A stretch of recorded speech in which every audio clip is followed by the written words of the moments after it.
Ladies and gentlemen, welcome to the Youth Nation show this evening. Na leo tumewaandalia show moja hatari kubwa na murua. Nakwambia huwezi ngoja kusikia topic yenye tuko nayo for this day. But before we start, my name is Ron Kenoli Okusi and together with me is my host. Welcome to the show, our viewers. My name is Maureen Boyani and this is your favorite spot, the Youth Nation show. Glad to have you today. Yep, and together with us is our guest for the day. Ntachaji introduce. Hello, my name is Brian Nyambego. I'm a personal branding trainer, an author, and also a speaker. Yeah, thank you for hosting me. Yeah, as always, it's always lovely to have you here. So, leo, topic ni moja controversial kiasi. Very. But, okay, hatuwezi sema ni controversial, but kuna watu wanaumia nayo. And it's not their fault. Yeah. Walijipata wako hapa. So today we are going to be talking a little bit about firstborns. Yay. Firstborns. And you know the issues that have been erupting about firstborns and the complaints. Wengine wanasema ni rebels. Wengine wanasema ati some of them are too obedient. Wengine wanasema they are co-parents. I mean Deputy parents. Yes. They're getting to help the parents. So a little bit. Wacha tuanze na what do you guys think the order flow ya firstborn, like you becoming a firstborn, like how does it generally affect you, like in every aspect of life? Maybe just to mention something little. This is something people say it's sort of a pandemic to be a firstborn, you know. The pandemic. I know. I read that somewhere and I just laughed it off. But I think it's because being a firstborn, of course, no one knew when they're going to be born. So being a firstborn, it is not even your fault to start with. You just found yourself. And for most of us, being firstborn, our parents didn't know any better way of raising us up. And someone also mentioned that firstborns are tester kids, you know, so like parents are testing their parenting skills with you before they implement the same thing. If it works for you, then they'll implement it to the second-born and the rest. But if it doesn't work, of course, they'll have to change the tactics to the rest. So I can say our parents didn't know any other better way of raising us. So some sort of, it was trial and error. So ikiwork sawa, isipo we try something else. So it's work now, it's like that's it. Of course they wouldn't want to do it with the other second and the third or other bonds, you know. So if it didn't work with you, then ikitu haiwork. Acha to try another thing. Ikiwork, tuna implement huku kwingine. What do you think? I think being a firstborn, now that I am one, comes with responsibility, comes with leadership skills, because the way I've grown is not the way my siblings have grown. Definitely. So I think more of our parents have this aspect of, you know, when it's like, you know, there's this one thing we usually say that if you haven't had the first one, you can't have the second one. So the way they'll raise you, if they'll see something is not working for you. So I think I'll agree with Maureen, because for me, I went to boarding school. I'm the only person at home who went to boarding school. My siblings didn't go to boarding school, like all of them, because of the way I couldn't endure fiti from class 4 all the way to class 8. I was a small kid, by the way, Sikama Sahi. But I think it's more of, it comes with a lot. So that's all I can say. And like for me, I can say my mother, the way she raised me as a firstborn is more of, she wanted, you know, they want to give you the best. They want you to, you know, to showcase the best because you're the first one. So it's like, you know, let's say when you're in school, you know, that first test, unaambiwanga hii lazima upite. Ama maybe when you're going for an interview. When you're going for an interview, like you have to, it's like the first impression as well. So So my concern ni okay, tunasema firstborns ni tester kids, ndio. Sasa ule mwenye ni the only child, like okay, we'll come to that, but I'm concerned about the mwenye ni the only child. Like tukisema ni tester kid, yeye atajaribiwa hadi afike hadi ni tester hadi yende. So a little bit tukisema firstborns. Do you think parents get to be more strict with firstborns compared to the other? Definitely yes. So I'll use an example. You see, it's the same way. Let's say you're in a desert, and now when you're in a desert, you'll really probably you're thirsty. You want water. Yeah. Sindio? Yeah. You know, when someone brings you that glass of water, that one glass of water, hauwezi taka hata drop imwagike.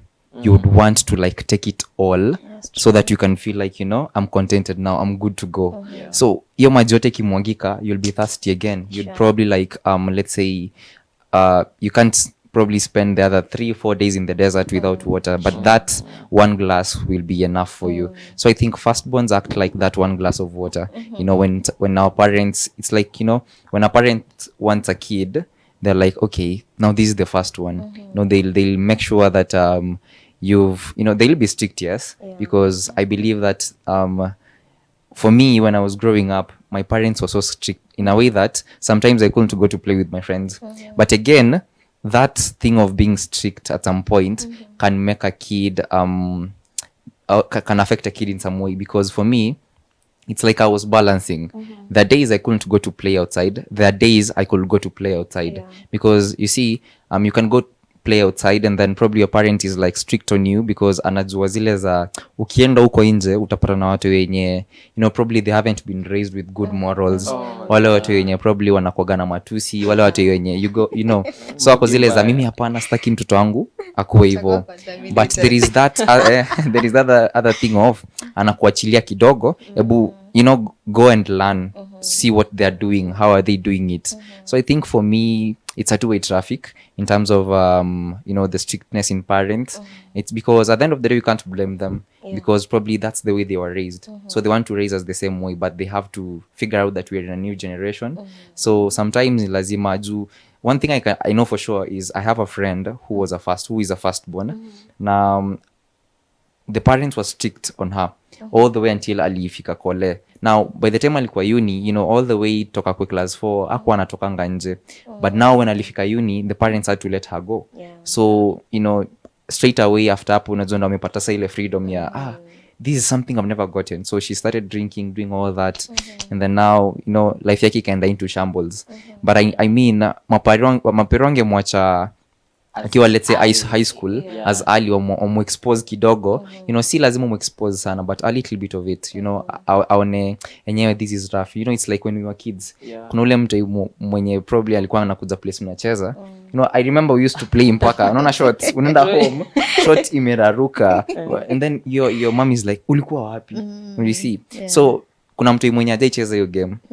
Sasa probably ako zile za anataka kucheza hiyo game, so by the time atakuja kupata chance, it's too late. They are grown enough, so it's the same thing, like you can't teach an old dog new tricks. So it's the same thing. And I think about parents raising us strictly, it's because they are raised with parents who knew tough love. Like story ati mzee anaambiwa I love you with the parents. That was almost like a sin, you know. It's forbidden. So they didn't know like ati you have to tell your kid you love them and all these things. But they had that tough love. Being strict and them wanting the best for you, that was them showing love to you. So I think them being tough to us, it is just a way of portraying that, you know what, I care about you, I love you. I wouldn't want a bad thing to happen to you. So being strict for them, it is, I can say, a love language. Okay, millennials ndo najua na experience. Okay, Gen Z we do get it. But millennials, yours was a little bit extra. It was extra because I think our parents, the way they were raised, they didn't want, like, okay, there are some things that were good in their upbringing, and definitely they would have wanted to instill that thing into us, but kuna zenye kidogo zilikuwa off. So they now wanted to raise their kids differently. It's the same with you Gen Zs. Sasa mnasema ai mimi sizilea mtoi wangu vile nimelelewa. So, you know, you want to give them soft life, but for us it was that tough love. Because again, our parents, that's what they got, and that's what they knew how to give best. Speaking of tough love, like kuna venye tunaweza sema you being a firstborn, like there's a behavior inakuwa instilled, like you've mentioned about the girl. haukui released, they are strict with you, then ukipata the freedom, sasa wewe unaamua sasa ni kukata, unaamua sasa ni kuchafua, unaona. So how do you think you being a firstborn inafanya there's that behavior, there's a behavior that comes with you, and sometimes, okay, here's the funny part, venye una behave ukiwa home itakuwa different na venye uta behave when you are on your own.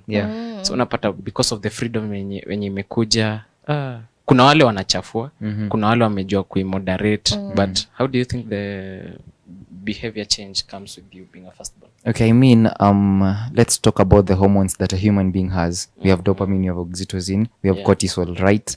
And one thing I know is that dopamine ni probably, you know, when you're happy, you can be like happy to, you know, it's like ukiwa happy unakuwaga happy to an extreme. Ukiwa sad, you release cortisol. Cortisol in order to an extreme. So you get probably this kid has been experiencing like all her life, all his life, he's been experiencing like cortisol all through. Like ajaipata ile time yenye, because I have a friend, I'll tell you a story. I think I also said it last time that there's a friend I ever went kwao. Then I was wondering like mapero wake hawakuwa Kenya, wako abroad.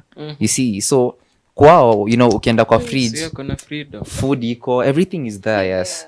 But now ukiona hiyo food umse haji kula hiyo food for like a month or two, iko tu hapo. Mi kwetu mkate mazee. mkate hata si siku mbili, like breakfast mkate imeisha. You see, so yeye anajua ile life ya mazee. You know, there is something that time alikuja kwetu akakaa for just one breakfast, akaona, you know, the way we share the meal, we are happy. Alikuwa anataka sasa kukaa na sisi. So I mean, there is something that this guy has not experienced tangu kwa mtoto. So I mean, there is a difference between, you know, we have to balance all these hormones, cortisol, dopamine, oxytocin. We have to balance all of them. So I mean, if someone experienced like the sad moments in their lives, so when they get that one happy moment, they'll want to, you know, exploit to the fullest. So I mean, that's how it plays us as well, because you see, if someone akwaitoka akwaipeleko, you know, probably akaambiwa, because I have friends even now, when they're in uni, when by 6 lazima ukue home, you know, it's okay, you know, it's okay. It's not okay. It's you know, I can say it's okay, yes, but again, there is something that they haven't experienced. You see, there is kuna hii tukisema sa tough love, kuna hii kitu yenye, you know, you have to know how to take care of yourself when you're alone. I mean, when your parents won't, like, kuna temenya watakuwa, how will you like handle that situation? So I mean, kuna hiyo kitu, kuna hiyo aspect yenye probably so many people don't get, that if your let's say your hormones are not balanced, probably when you're young, ukikuwa mkubwa, that one time yenye utapata, let's say saka kama msee mwenye aliraiziwa ako exposewa to life, so by the time alifika uni, the reason msee unapata alienda into drugs ni juu alipata marafiki the first day wakamwambia twende form, wakaenda, you know, akafika akaona wase wako happy, you know, anaambiwa jaribu hii, anajaribu, you know, watu wakiwa happy, ajaona wase wakiwa happy hivyo. So yeah, so akipata hiyo chance, now imempeleka to an extra end, you know. So like akishapata hiyo nini, ako zile za okay, now I want to try this. I want this thing every single day. So na even unapata mse, a habit becomes a habit like after 28 to 30 days. So akifanyia kitu for the next 30 days, you know, anakuwa used to it. So for them to get out of that situation, it's very hard. So I think we need to know like there is that aspect here. And again, going back to about the kind of character. One, you become tough because your parents are showing you tough. When mwenyewe sasa, everything in you just becomes tough. So you're able to endure things. And again, if you're firstborn and you have siblings, then you're given that sense of responsibility. So you become responsible. Why? Because you have to take care of these other ones. You know, when your parent goes out, the first thing they'll tell you, and take care of this and this and this and this.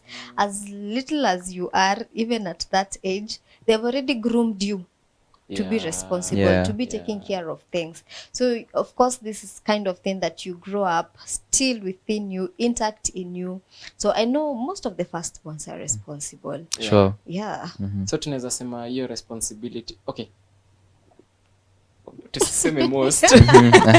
Cause kuna wale mazee, there's a stereotype yenye tunakwanga tumekea firstborns, tunaweza sema yes we are responsible, and hiyo ni kama okay ni kuwa tag to it's like a crown tunawekea. But sasa kuna wale wenyewe okay, wacha tu highlight like a story just from the Bible. Ukiangalia mseka Moses, Moses was not the firstborn. I think he was actually the last because alikuwa na bro sees then ukiangalia venye these guys walikuwa na survive in the wilderness, the firstborn aliwahi support the worship of the idol. Unaona? So kuna hii ni yenye tunatagia responsibility na inaweza kuwa ni stereotype. Okay, kuna wale hard headed mambo mbaya. So okay, tunaweza sema ni stereotypes gani positive ama negative yenye, wacha tuanze na positive. I think actually positive mention like being responsible and all that. You being okay, tuseme kwa tough is positive. Like you are ready for the world and stuff. But sasa ni gani zenye tunaweza sema ni negative? Like zenye zinakuja na ma firstborns and all that. Oh, okay. Now this is you see, now I think for the negative side, it's more of my example when I was in class 5. Shule nilikuwa, it was a tough school. I know like all the guys who went to St. Andrew's Kagwa, maze, I shout them out. Now that school was so, I mean, it was raising a kid. I was 9 years when I was joining class 4. But ningeenda home, ningeact kama mseko probably 13, 14. You see? So by the time I was in class 5, I was telling my dad, Daddy, I want to get out of this school because I don't feel it anymore. My grades zilianza kwenda chini. But now my dad told me, you have to, you know, like your environment, just get used to it. One day it will help you. So for me, I think the negative side, I can't go into it so much, but as well I can say kuna aspects tu zenye ni za life zenye at the end of the day we'll have to, I think aspect kama sasa leadership, it's positive, right? Responsibility is positive. Now the other side yenye tunaweza sema maybe umse ameraise you in a way, then kama sasa vile umetumia story ya Moses in the wilderness.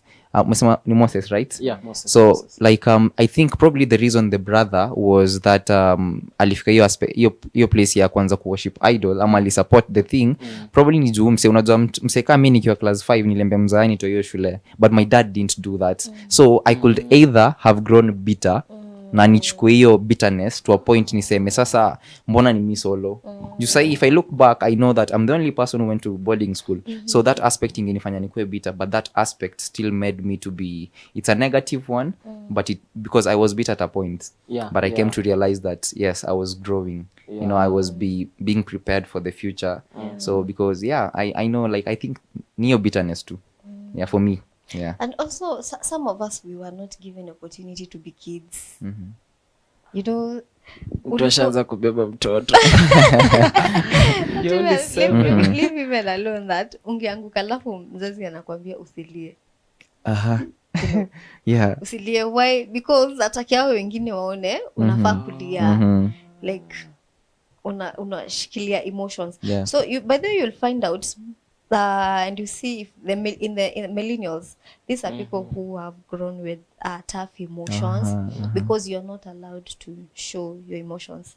If you're angry, you kitu manze meza tu uko ndani. If you're sad, meza tu hiyo kitu ndani. Because whatever is supposed to be portrayed here is that smiley face. Why? Because there are others who are behind you. Unaambiwa do it for the sake of the ones who are behind you, your siblings. So every time or most of the time you always want to portray that good side of you. So you're not given opportunity to be yourself. Like if you're angry, show the anger. If you're sad, you know, everything you do is at some point it's fake because it's for the other people. And that's why you see most firstborn, whatever they do is not for them, but is setting a pace for the ones that are behind them.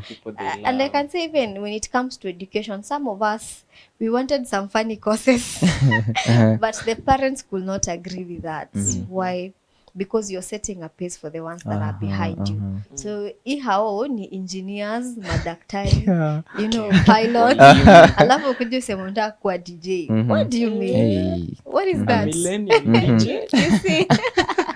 So even the parents knew it is all about white collar jobs. Yeah. So tukigrow up, grow up lazima unatafuta career white collar job. When either go daktari, go nurse, go hivi, go hivi.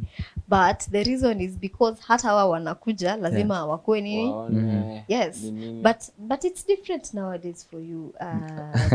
Gen Z. For us, I don't know how you. Okay, for sure. Ukiangalia venye umemention about hiyo kushikilia vitu ndani, like the crying and stuff. Yeah. Unapata now when people are moving into either the corporate world ama now they are in the real world. Unapata msichana kwa hurt but ana hold back the reaction. Maybe you are supposed to be angry but hautaki kukuwa angry. You are bitter but you cannot speak out because you're the attributes and you're grown up. Ukiangalia now, okay, mostly for acha niseme millennials. Kuna Gen Z on experience, yes. But sasa Gen Zs, okay, they are out crazy. And sometimes wako uncontrollable. Can I say that? Yeah, there are people who are speaking out their minds and their hearts. To a point penye it's now, okay, inakuwa niseme scary. Msana speak out their mind so much in that the way, okay, you know there's a way you can speak. There's a way you can say something, but there's how you are supposed to consider how the other people are receiving. Ufai tu kubonga. And I think that's a problem. You guys don't care. Do you really? It's quite a problem actually. So a little bit to diverge only kwa wase wenye ni the only kids. The only kids. Okay, you're the only kid. Tuseme when the firstborn, when your lastborn and all that. A little bit about like venye mapero who raise only kids and stuff. Okay, for me I think I've seen I have friends who are only kids and some of them have grown in kind of, you know, wamepointment ya firstborn, secondborn na thirdborn at the same time. Naona ama na lastborn sasa zote at the same time. So I think it's because, you know, for them it's not like us. For a firstborn you have to grow in a way that you don't have room to mess. Being a firstborn haunage room ya kumess. You know, ukisha mess kuna mwenye anakufuata. Ni kama ile yenye let's say, let's use an example in high school. Ile time mnakimbilia tuseme food. Ukianguka ni hivyo. Kuna unajua ulikuwa unataka kwanza kwa line. You wanted to be the first one in the line. But now ukianguka chini ni hivyo. Utanopate like line ishakuwa refu. So I think it's the same thing for firstborns. You know, it's more of ukianguka pero kwa zile za I have others. So I'll push the others. But now for the only kids, pero kwa zile za this is the only kid I have. I don't have a chance to mess. So yeah akona time ya kutry vitu kadhaa. Niko na best mwenye ni only kid. Amesomea kampo 3 so far. Kampo 3 campuses. Kwani anapewa wanaitanga je transfer. So I think for him he went to the University of Eldoret. Akaenda huko for like I think the first second semester akaona iko sapana. Akakuja KCA, akachange akakuja KCA. Then akaenda tena like another semester, you know, akaona it doesn't work out for me here.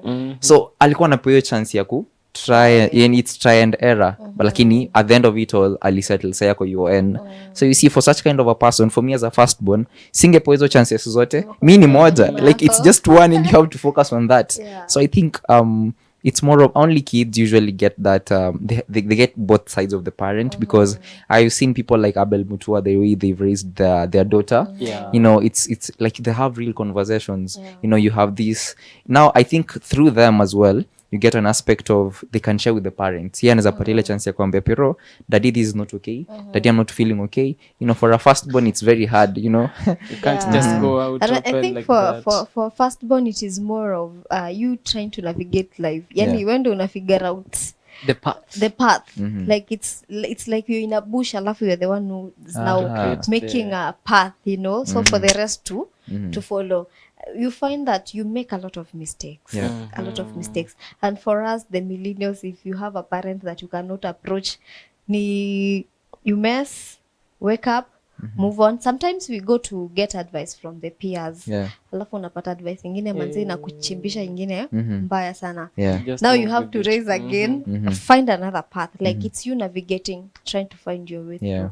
So it's tough being a firstborn. And one thing I think I know is there is this quote, you have to be the light at the end of the tunnel. But I think for firstborns, it's not the light at the end of the tunnel, it's the light that From lights the the tunnel from the start to the end. Create the channel That's and a you're the good light. one. You see, you're like, let's use for an example, we are in a cave, Yeah. it's dark, then uko na torch, when unakanyaga, kuko poa, kanyaga Oh, hapa, yeah, Yeah. true. that's what firstborns usually do. And I feel True. like it usually shapes us to a point whereby you unajuanga tu unaona, you'll know a firstborn when you see one. True. You'll know Yeah. them when you see them. Anakwaga ule mtu mwenye mimi at home I know that this glass of water ikikuwa hapa chini I'll be like no this is not okay. Second born akikuja hata hataki kujua anakuja Yeah, anaipita anaenda. I know. Me I'll see like a kapepa somewhere then itanisumbua akili. Yeah. I'll go take it because I've been raised na ile nini ya responsibility like you have to do this so that the others will get it ikiwa sawa. For them it's a flow. Yeah. Talking about the mental wellness of a firstborn. Mental health. Yeah. Because I believe, as we have mentioned, this is a person who does not open up. Yeah. Possibly because they don't have someone they can open up to. And someone else is because they do not know how they can even communicate whatever they are feeling. Yeah. And now this person anabibanga those emotions. Yeah. Mwingine sasa akona bitterness. All the way. Their bitterness because they were not able to pursue what they wanted in life. Others have become now, as we say, deputy parents. They have now to support these other kids. So you end up yourself sacrificing a lot of things. You do a lot of things that you'd really love to do. Why? Because you have other responsibility. You have your kids to take care of. You have maybe, and especially if you see a young youth, you are a person who wants to venture into this, into that. You want to try things out, but you cannot because even the money that you have is limited because you have to support those are behind you. Now you find out this person akona ile bitterness. Like they cannot explore life as much as they would love to. Reason being they have a burden that is weighing them down. Sure. And that's why millennials have mentor. Waende kwa therapist. Kuna venye umemention about the kid to Abel Mutua, like you being an only kid inakupea a standoff.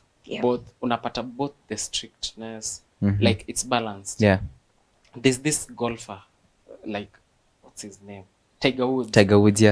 Ina happen that he was also the only kid. Like so for him alikuwa shaped all like from the very beginning. No, the fact that he's the only kid, like now responsibilities kulea, it's only on him. Unaona. Now a little bit about how parents change with every kid. Okay, kuna wase wenye wako wengi kwao, kuna wenye wako wawili watatu. And then utapata on firstborns kuna venye firstborns and the parents talking, especially with the dads and stuff, like okay, compare other siblings, the way they interact with the parents. It's different with the way the firstborn and interact with the parents. So mnaonaje about the like how parenting changes like with time going forward? I think it's more of, for me, I'll say personally, for my opinion, I'm a male version of my mother. Most firstborns. Yeah, it's usually that. Like I'm a male version of my mother as a firstborn boy. And sometimes for firstborn girls, it might be like their like their dad now. Now for me, I think it's more of, that has really made me, just when I think about it, I look at it from a point of najua that, there is a way sometimes the only kids, vile wanapataga the whole, treatment yao iko balanced all the way up. Sometimes for me, I think it's more of, for a firstborn like me, nitagrow nikijua I'm supposed to be responsible. I'm supposed to make sure that my siblings, like lazima, if they haven't done this, I'll do it for them. So for a firstborn tunagrow na ile responsibility na that easy leadership skills uko nazo.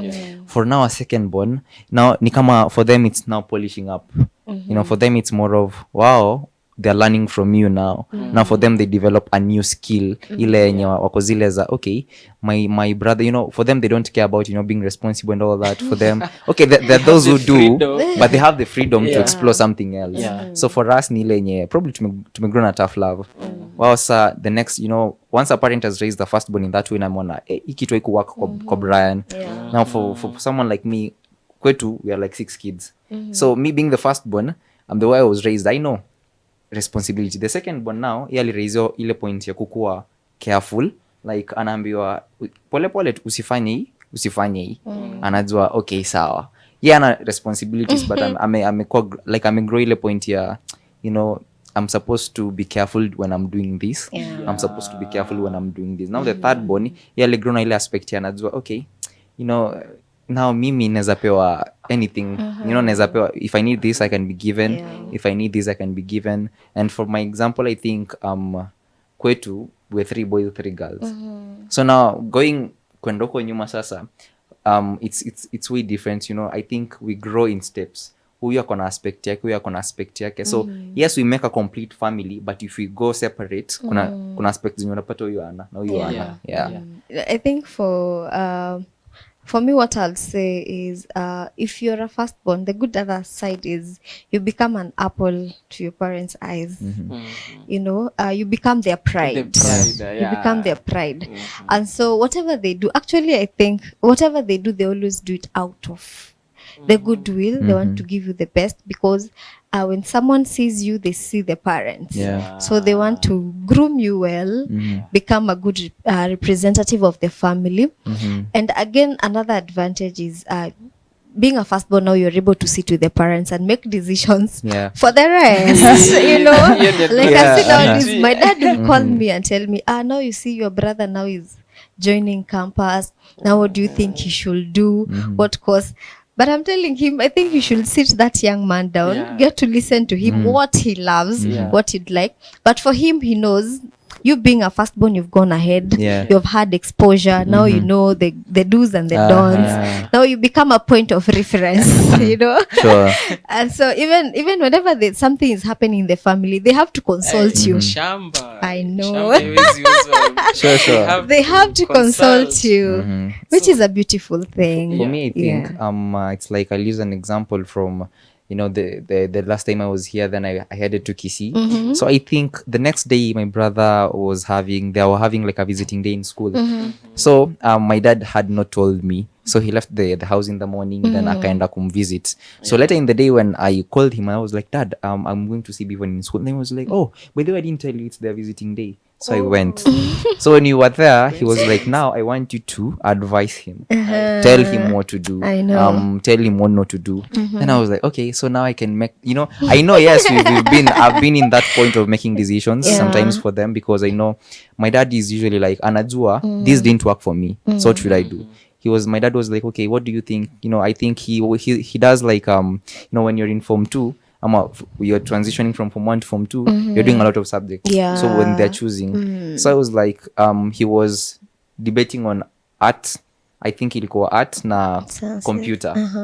So I was like, because I've been there before, I was like, Bivon, don't choose computer because you just want to go to the computer class just to unajua ndo probably uingie net because for art anapata 98 ama probably sometimes 100%. Now for computer he gets 80. So I was like, okay, figure out this.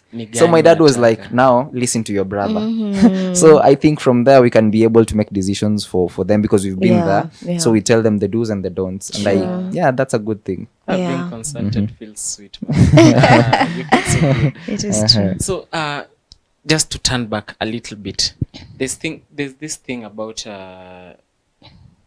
are the firstborn, right? So usha tread the path na kuna point yenye umefika.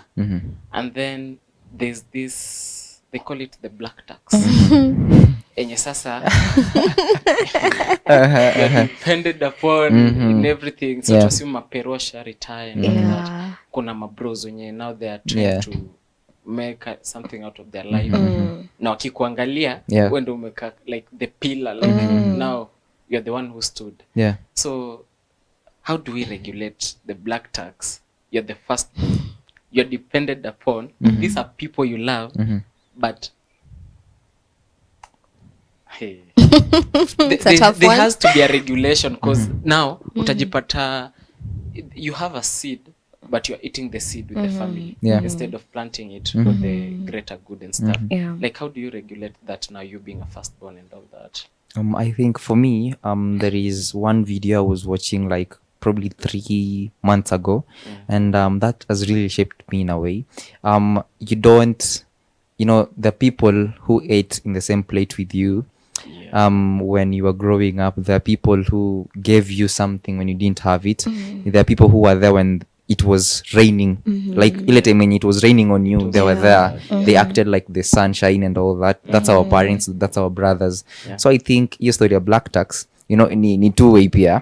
From a point of, I know, sometimes I go to visit my brothers in school, and then daddy amewapea pocket money, but now the same day I went to visit my brother, my dad gave him pocket money, but still he came to me, and then he was like, daddy has given me pocket money, but see, me, I was like, okay, so I gave him some extra pocket money, so he was happy, and that also made me, there's a feeling it gave me that I'm a firstborn, and now they're looking up to me. There's a feeling, yes, because I can't lie, I was also happy because I felt like now this is it, if I can be able to provide for them and provide for myself, that's amazing. So that's why sometimes I say there's a difference between success and obedience.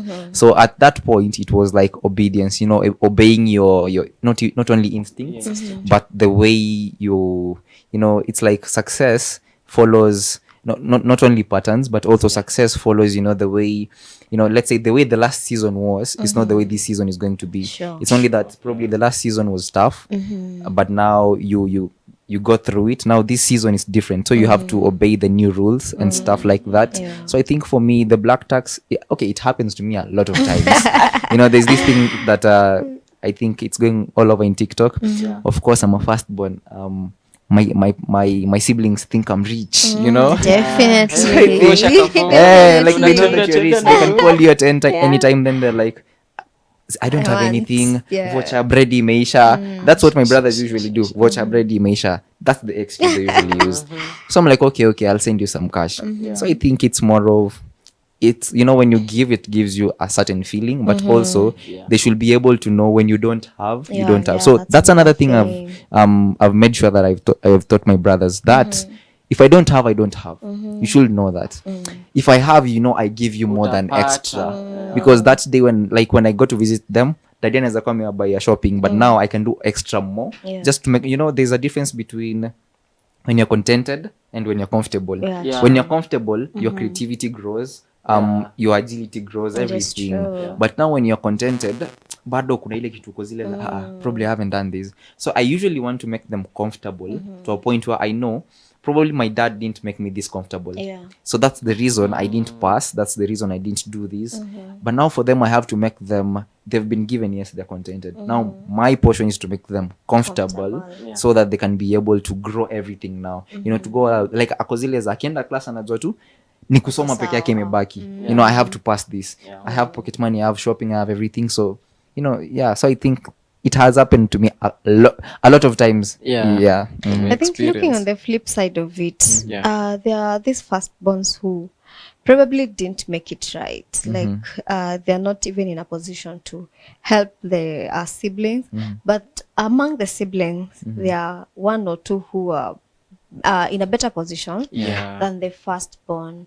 So you find it, the firstborn feels some sort of humiliation, like it's humbling, it's humbling. And especially when it comes maybe getting finances or financial help, something like that, it humbles you as a firstborn. Like you have to depend on this guy who you probably raised, and which normally society paints like being a firstborn. Of course, you're supposed to be the light. You're supposed to be the light. But in this situation now, you're the one who has to depend on the younger sibling. What do you think?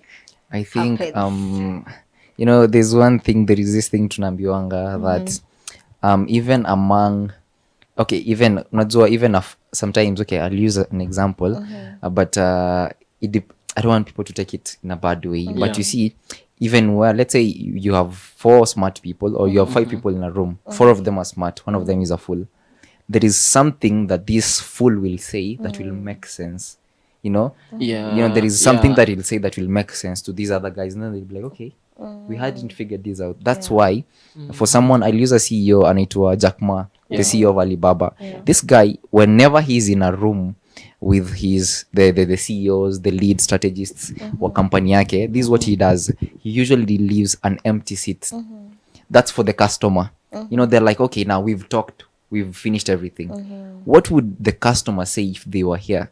So I think we should use that example in a family whereby, let's say, the firstborn didn't make it, and all of them, the others have made it. So I mean, this guy was there for you when you guys were growing up.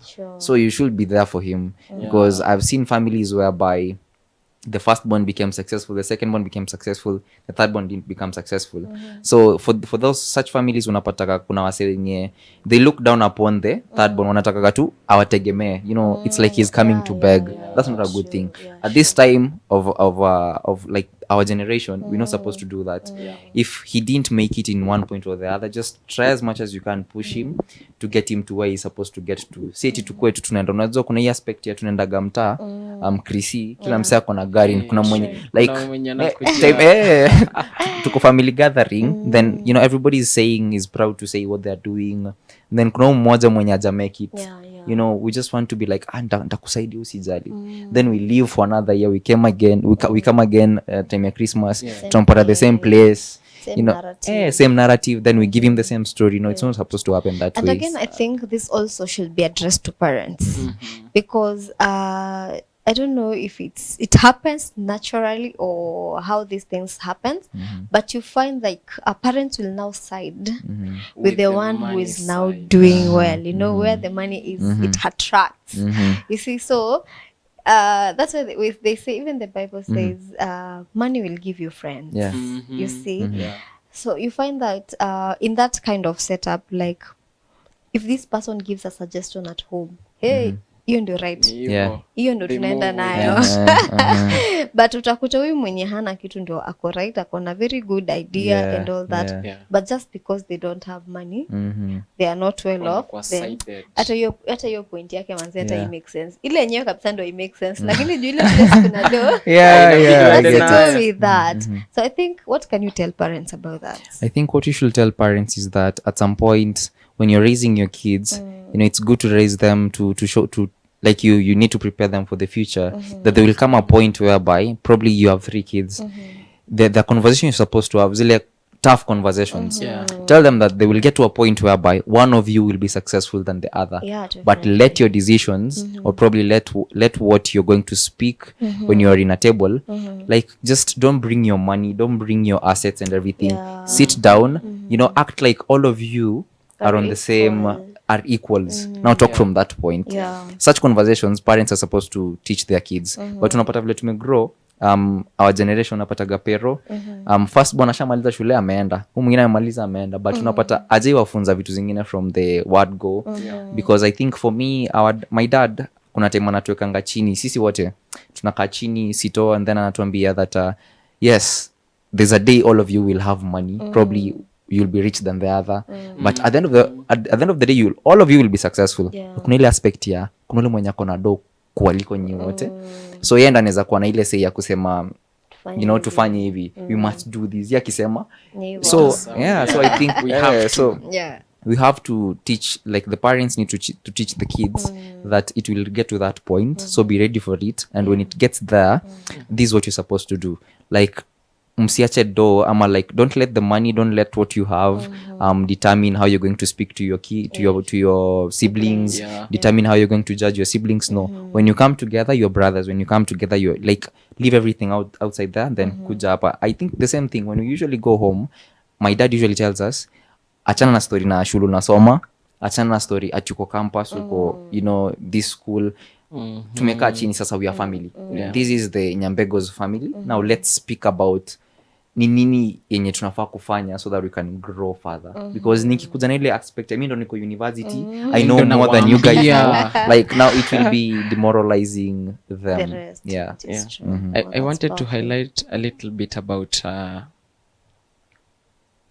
okay, generally kuna these kids naona tunaweza toka hata kwa firstborns tujifate like just growing at home ana grow maybe with a certain anakuwa maybe with a certain stress, maybe bitterness. Then akishatoka, bro, that's it. Amtaiona umse huku, Yeah. maybe day ya mazishi. And sometimes it's most of the time utapata ni the firstborns naona the wako with such type of behavior. Like any advice for them, like umetoka home, okay, atusemi haikukuwa mbaya, but sasa the relationship, maintaining it and all that with the family. Yeah, it's hard. I know. You see, sometimes an example of this glass of water. You see, for this glass of water, yesterday I was watching a podcast, and then Mike Todd was saying this, that for a bottle of water in the airport, it's probably like $8. Ukienda kwa store ya Walmart, it's probably like, probably just somewhere else it's like $12. Alisema akipeleka watu yake Disney, the bottle of water is like $12. And then when you go to the store where it's like penye imetoka huko mwanzo kabisa, it's like $5. So I think everybody wants to go where they are appreciated. So Definitely. this is for the parents actually, because you see, the way you raise the kid is the way he's going to take you, because you see, umsema amegrow na bitterness, probably ni ile yenye kuna ile time yenye alikuwa anaenda kupeana decision, anaambiwa we nyamaza. Kuna ile time yenye unapata mtoi dadi ametoka job, amekuja, then anakimbia kumhug the dad, anamwambia sitaki story zako sahi. You know those things, hizo the small things. Ama mkiletewa kitu ati wale wadogo ndio wanafaa kula, wewe ni mkubwa, you can vumilia. So you see, from that point umse anagrow akizua that mimi ni kama nimekuwa rejected. As much as ana receive education, hizo basic needs, kuna ile aspect unapata mtu yeye anataka, kila mtu anataka kugrow penye ku appreciated, unaona. Like it's more of siezi enda interview, then seme nimeenda interview alafu umsaasa many two sin, then I'd want to still work at the same place. No. So I think everybody wants to grow where they're appreciated. So parents will be appreciating their kids. Ukienda home hadi kama umechoka, stress zako za job acha kando, mtu akikuja kukuhug, we mhug, like ask them how is your day been. At least that one itachangia sana, because I know there's some people who didn't grow with that love, then they ended up becoming bitter, and then after they became bitter, unapata msa amesema mimi siwezi rudi home juu amepatilia environment yenye wasee wanamuafamu, wanamwambia we ni msee mnoma sana. You know, just that word coming from your father, your mother means a lot than the outside world. But now when your mother doesn't do that, the outside world will do that. Definitely. And everybody, msa akipata penye wasee wanavuta madre, na hapo ndo anakuwa farmed, Manze hapo ndo ataenda. It is true. So I think it comes from a point of, we need to accept our kids. We need to like msa ukifika, like when a parent gets home, like just, you know, kuja na ile aura ya just smile to them. You know, as much as your day has been tough, don't be tough to them. You know, just leave that outside there. So in short, this is something to cultivate kutoka semeaje, kutoka utotoni. Yeah. Because sasa ukianza tena hivi vitu ukiwa big, yeah. how do you relate, like, you know? But now again I think saizi already kuna sisi wenye tumefika mahali tumefika, and that thing has happened to us. Some of us didn't have an easy time growing up. Maybe I know there are people who are watching us and in that kind of a stage. How can we maybe advise this person, or maybe a word of encouragement to this kind of person? Because kuna mtu alisema, and they saw like mi siezi lea mtoi wangu vile nimelelewa, you see, and so they give, wanataka kupea watoi wao maybe the soft life and all that. And kuna mwingine maybe they went through that kind of maybe rejection. Now they're getting into marriage, others are becoming parents, but they are not healed yet, you know.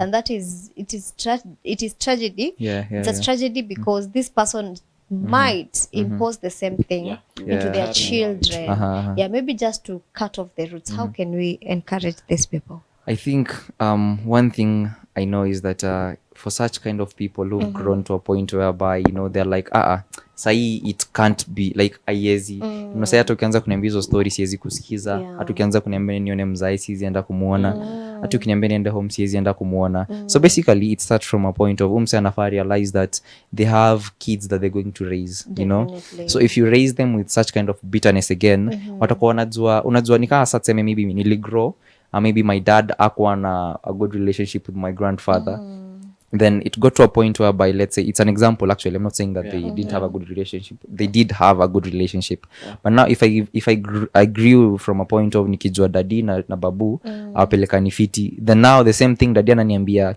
mimi na babu yako tupelekani fiti, so wewe pia achana na yeye. So you see we keep on cutting our, you know, na mimi pia nikigrow nikipata mtu yangu namwambiaga dadi na babu au kwa napelekana fiti. So you know there's also a possibility that if your relationship with your dad will not work, you will say the same thing to your kid. You will tell them the same thing because utaona hata si lazima. So it will run down generations and generations and generations. So you have to, it's like the generational curses that are there, so you either cut them ama zitendelea kugrow. You are the only person mwenye your generation nategemea ku cut off iyo nini yenye mko nayo, the curse. So I think it's more of people should know, like hata kama msea ako huko nje na nani kama maze nayo aiwezi, they should know, they should look at the generation that they are, probably their kids, the grandkids, wanataka grow na hiyo bitterness all through. No, like I think for me it's a no. So they should cut it from there. You know, as much as you've grown in a background where kulikuwa na bitterness and all that, I mean, yeah, you've gotten to a point where wase wanakuwa farm, but also look at the generation that is coming. The probably 300 kids after you. You know, juu ukiraise mse na bitterness hapa, hata ikwe mimi niko na bitterness, kuna beshte yangu tu mahali nendaga tunakaa chini tunapiga story tunaambiana vile, you know, yo penye kuna ile environment ni toxic, tunakaa chini tunaambiana sisi hapana mapero yetu you know. So that's what we keep on spreading that to a point whereby it will come back to us again. That's true. And now what about the society? Now there's this kind of picture the society has painted about the firstborn, or the stereotypes that are around, that a firstborn should be this, a firstborn should do that. You know, how do you address that? Number one, I think it's more of, they should realize that at the end of the day, it's not about, you know, like there's someone, let's use an example. As we're talking right now, kuna mse mwenye alikuwa na a good ambition, but they just passed away at this moment that we're speaking. There is someone at this moment that we're speaking who has been born again. No, like just at this moment, they should realize that at the end of the day, it's not about the success, because I've seen a story that goes like imeenda viral sana. There's a student leader who passed away a couple of days ago, and then when I followed the story, it was something different. You see, you know, just people want to, for an example, people who always, kuna mse mwenye amekaa mahali anangoja tu ile siku yenye ataona picha yako ya RIP ndo akuja hapo ile kumededi ndo akuja kwa comments kutype tu RIP, ama akuja kwa mazishi yako kupeana doa aseme oh he was a good guy. I mean, when I was alive, what did you do? Like these guys never even commented. These guys, because I mean, let's tuongee tu kweli.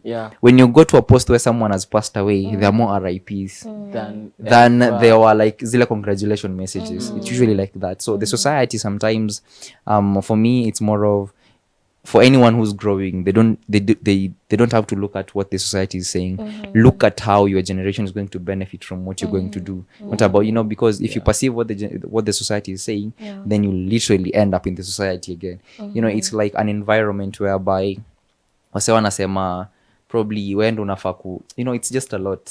So you have to realize that it's an environment that it's either you remain there, you know, it's like the same thing. What's not transformed is not transferred. If you can't transform, you can't transfer that thing that transformed you. So at the end of the day, it remains the same thing. And you know the fact that the family need the smallest unit of the society. Tukisha deal na hizi vitu kwa family level, every other thing can be like sorted out. Oh, that is so powerful. Time is probably not on our side, but I love this conversation.